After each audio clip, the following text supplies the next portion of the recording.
Hello and welcome to the Flashback Podcast. I am your host, Johnny Arnold. On this episode, we're going to be talking about Halloween Ends, and this is going to be the review from hell. We're also going to be talking about 1982 best movies, TV shows, music, and video games, so stay tuned.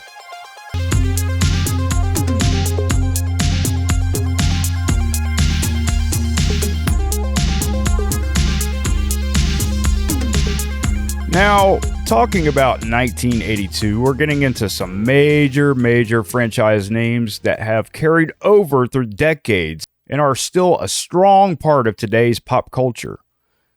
Here is a list of the top 20 movies of 1982.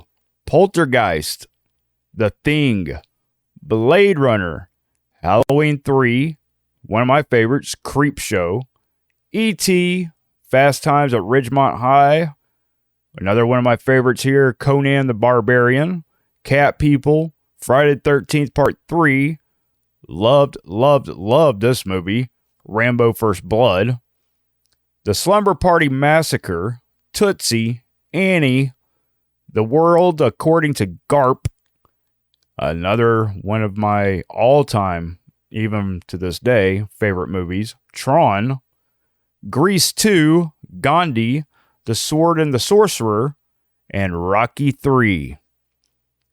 And, of course, there are a few other memorable movies of 1982, which included An Officer and a Gentleman, Pink Floyd The Wall, 48 Hours, Basket Case, and, of course, The Dark Crystal, The Beastmaster, Airplane 2, Swamp Thing, The Secret of NIMH, and Night Shift. Now, here are a few shows from 1982 that should jog a few memories.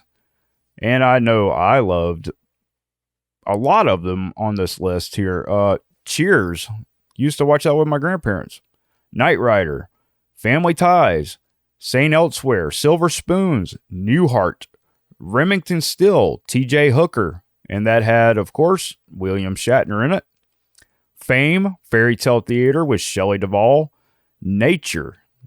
I used to love Nature. I used to love watching that show.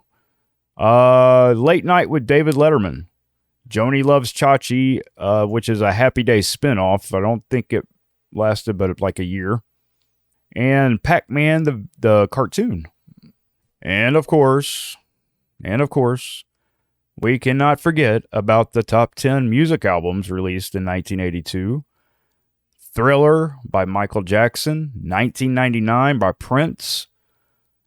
The Number of the Beast, Iron Maiden, Rio by Duran Duran, Grandmaster Flash and the Furious Five, The Message, Bruce Springsteen, Nebraska,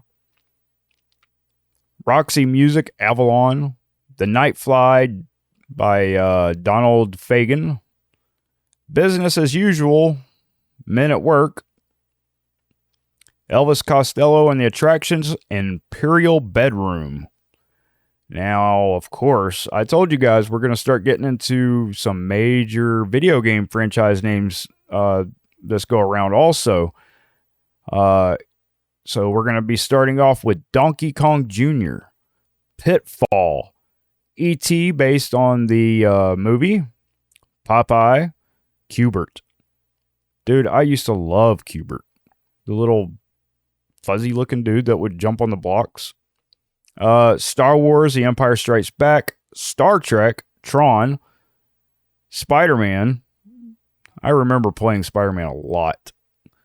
Alien, Pac-Man Plus, and Millipede. Now, here are a few of the top news stories of 1982. And we've already talked about Michael Jackson releasing Thriller. This was also the year that the breakup of the AT&T monopoly was ordered. Argentina invades the Falkland Islands. The very first episode of the Late Night with David Letterman debuts on NBC.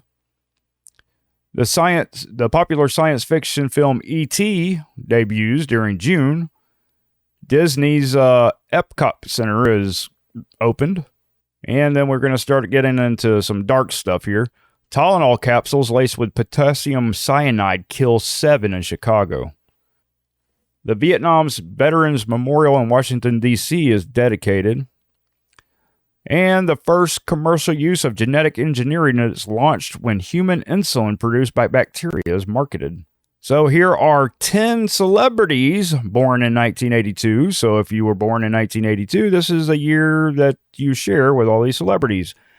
I did not list their actual birthdays. I was working hard on just getting the Halloween Ends review, and that's going to be worth it 100%. Promise. All right, here's the top 10 celebrities born in 1982. Well, not necessarily top 10, but 10 of them.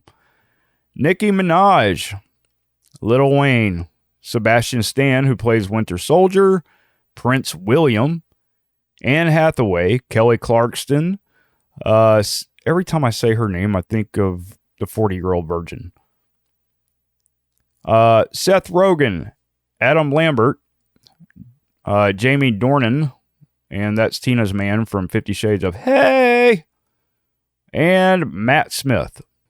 Okay, so now we are getting into the Halloween Ends review. Now, before I start and get into this review, I'm going to tell you straight up, I'm about to give out tons of spoilers. I'm not holding back.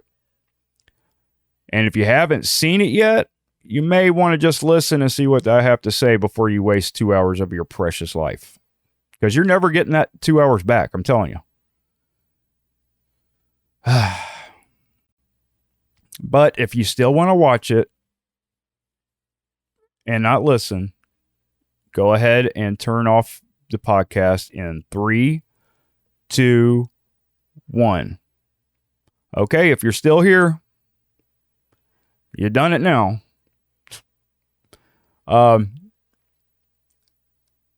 It's time to dig into this dumpster fire of a movie, okay? Now, after 40 years, the Halloween franchise between Laurie Strode and Michael Myers is thankfully, finally, and fully over with. And of course, after 40 years, the fans are pissed at how horrible this movie is. First off, most of the first part of the movie, it doesn't feel anything like a horror movie. It's like a really bad love movie or love story. The character's development just drags on and on and on until you just want to scrape your eyes out with a toothpick. And that's putting it mildly. Then we see Michael Myers living under a bridge inside of some random drain pipe. And this is where he has been hanging out for the past 4 years while Laurie and her granddaughter build a new life. What? Michael Myers lives in a drain pipe, just hanging out in a drain pipe for 4 years. Okay. That makes whatever. Then Laurie's granddaughter's boyfriend eventually finds Michael, and as they lock eyes, while Michael is strangling him, Michael absorbs, I guess, part of his memories as he absorbs part of Michael's memories or personality or something. I have no idea what actually went on there. Anyway, the boyfriend becomes Michael's new adopted son pretty much. And he helps Michael out with his killing sprees. He started bringing like victims to the actual drain pipe, and Michael killed them, and he started kind of glitching out or whatever. I have no idea. This whole thing was a complete and total disaster. Anyways, the boyfriend, he's helping Michael as he's bringing victims to Michael. And then at the same time, he's killing people on his own. So now to make a very long and bad story short, Laurie finally kills Michael along with his buddy or adopted son. And the folks of Haddonfield literally crowd surf Michael's body to a wood chipper where it is completely destroyed. I mean, you literally watch it explode. And at the end of the movie, Laurie and her granddaughter live happily ever after. Now, folks, this has got to be the silliest, possibly the dumbest movie I ever watched. That was 2 hours of my life that I will never be able to reclaim. It is gone now. And I'm going to be honest with you, I don't even know how to score this because it was so bad. The acting was horrible, even from the experienced actors. The plot was just so all over the place that it literally feels like I lost the majority of my brain cells just watching this movie. Now, I am not usually this harsh on movies. I don't think I've ever been this harsh on a movie. But this has to be, like I said, one of the worst movies I have ever seen. And on top of that, and saying that, this is the first movie that I have ever given a 0 out of 5 to. There was no excuse for this. No excuse. I was so excited about this, and it just turned out to be a total dumpster fire. If you have not seen it, please do not waste your time. Please, God, do not waste your time on this.